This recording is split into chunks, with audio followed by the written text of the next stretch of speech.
So let us start. So as I told you that before we proceed further, I'll be quickly revising what we have covered, and in fact I'll be focusing today on cross-sectional designs and longitudinal designs. And in fact, you will find application of these designs in in the subsequent discussion that we'll be having, especially related to BARC, and we'll see what is BARC and how it came into existence and what is its relevance from our point of view.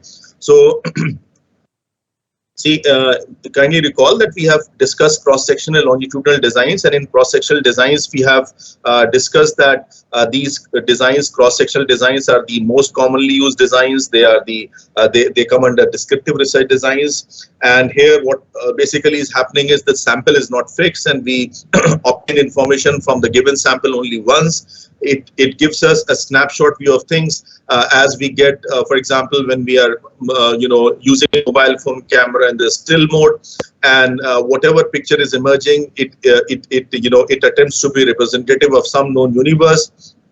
And in cross-sectional designs, we discuss single cross-sectional and multiple cross-sectional designs. And in single, only one sample is drawn. In multiple, what we saw was there are two more samples of respondents which are drawn, and then we obtain information from these samples only once. And then our relationship with the sample ends there. Why? Because we do not continue with the sample. The sample is not fixed. We also saw that in case of cross-sectional designs in general, and if we are employing multiple cross-sectional designs particularly, what happens is that we can compare at the aggregate level, but we cannot compare at the individual level for the simple reason that the sample is not fixed. We cannot, in fact, trace that individual respondent from whom we got the earlier response in case of multiple cross-sectional designs at different intervals in time, because each time we draw a fresh sample, so there is every possibility that the sample may not be having any individual. Theoretically, it's possible who was part of our earlier sample. And cohort analysis is a special type of multiple cross-sectional design. We saw that, for example, those who will be graduating in the year 2021, or those who have graduated in 2019, 2020, they all, each of them comprise one cohort, that is 2019 cohort, 2020 cohort, 2021 cohort, and so on. Then we discuss longitudinal designs. Here, the characteristic feature of longitudinal designs is that the sample remains fixed. In fact, we also refer to this as panel designs. And here what's happening is that, or the advantage of these designs is that it allows us to have a series of pictures, and it helps us in keeping track of changes with the passage of time. And here what is happening is that these panels, in fact, they consist of respondents, and I'll be sharing in the subsequent interaction, I'll be sharing something about BARC and how exactly they're maintaining panels that we have theoretically discussed here. And these designs, they are of great help to us in examining or tracking changes or in changes, say changes in behavior of individuals with the passage of time. So we can link these changes to in the context of, say, marketing, to variables such as advertising and so on. Then in case of longitudinal designs, we also saw that large amounts of data can be collected. Why we are saying large amounts of data? Because people have agreed to be part of our panel, so we can take certain liberties. They at times may be compensated, for example, with the help of gift coupons. Then data in case of longitudinal designs is more accurate. Why? Because there is less of reliance on memory. Why do we say less of reliance on memory is there? Because we can provide, say, for example, response forms, or request them to provide feedback as and when they experience a certain product or certain service. Whereas in case of cross-sectional designs, generally what happens is that the things may have happened way back in time, and then there is a possibility that the people may have, our respondents may have forgotten things, and then they may not be able to share with us because of too much of reliance on memory. So panels at times, there are disadvantages also. They may not be representative because there may be refusals to cooperate. For example, households who have agreed to be part of our panel, sometimes when we approach them, they may refuse refuse to participate, they may not give feedback to something of interest from our point of view.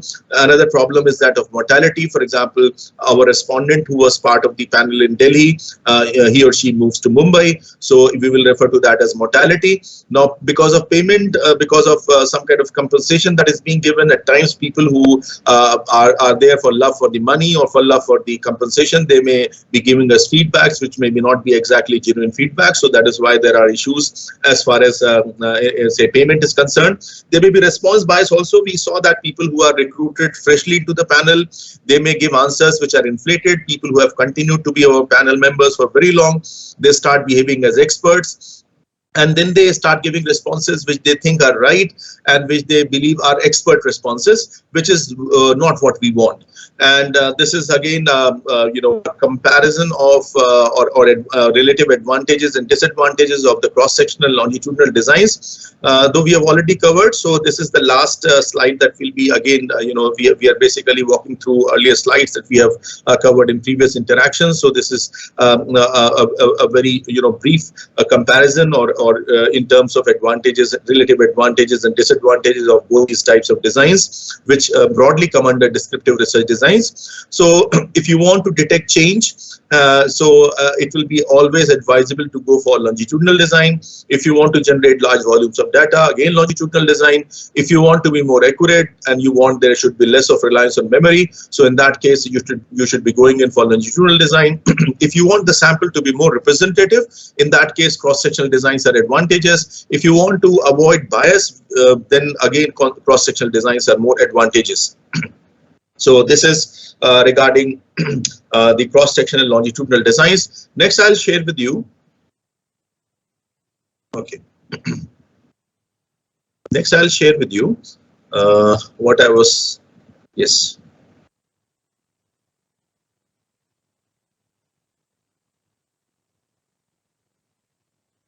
Just a moment.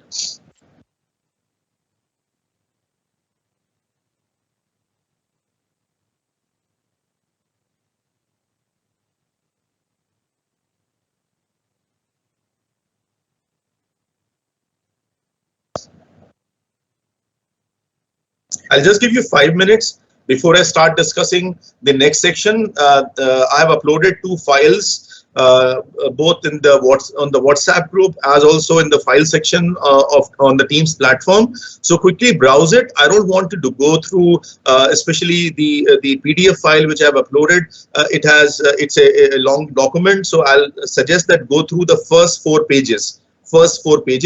And quickly go through the news item that I've shared, and then I'll start discussing something about the BARC and the ratings, and we will also discuss that how what we have discussed up to now, finds use in practical use in these ratings. Yes, I'll give you 5 minutes for it. Quickly go through it, and I hope. Let me remind you that I hope all of you have marked your attendance. The link I have already posted on the WhatsApp group.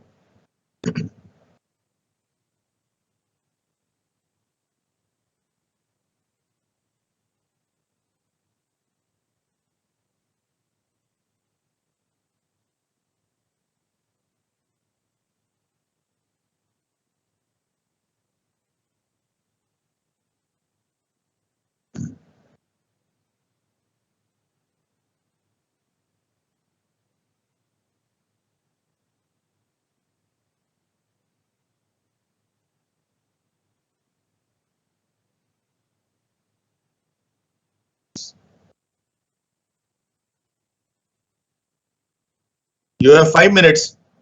Go through the files which I have uploaded. Again, let me repeat.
Hello.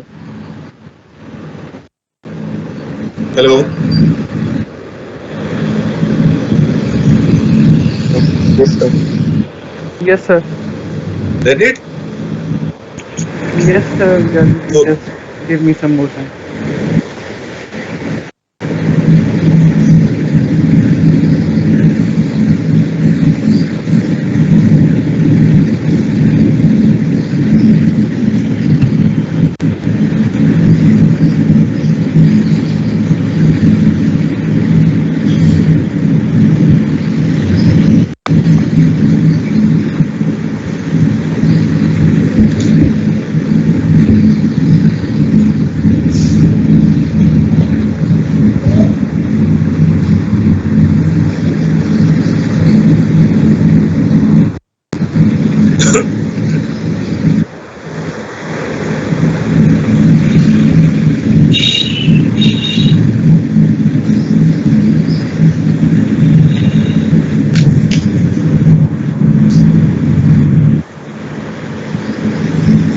Somebody just muted. There is, I think, a lot of sound, ambient sound, which is disturbing.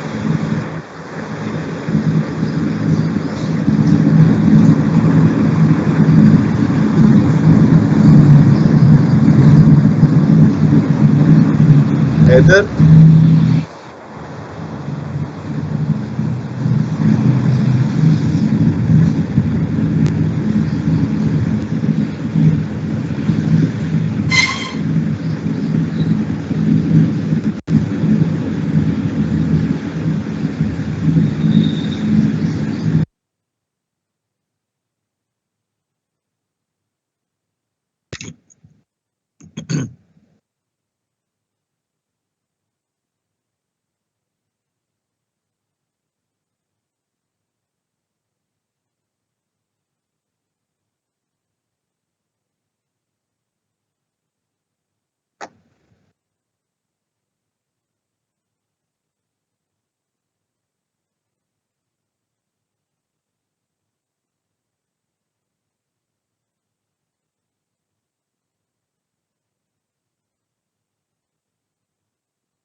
hello. I hope we can start.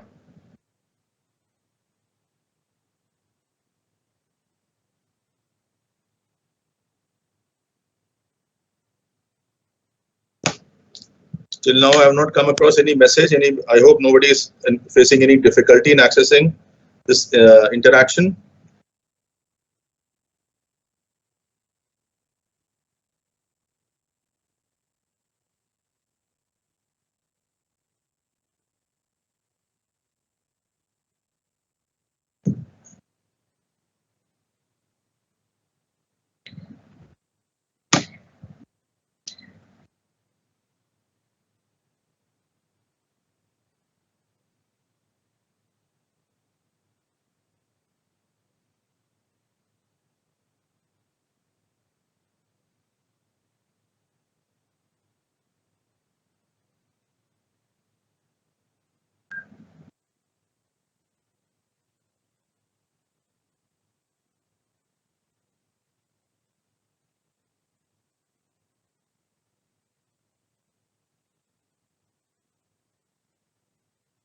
Okay, can we start now?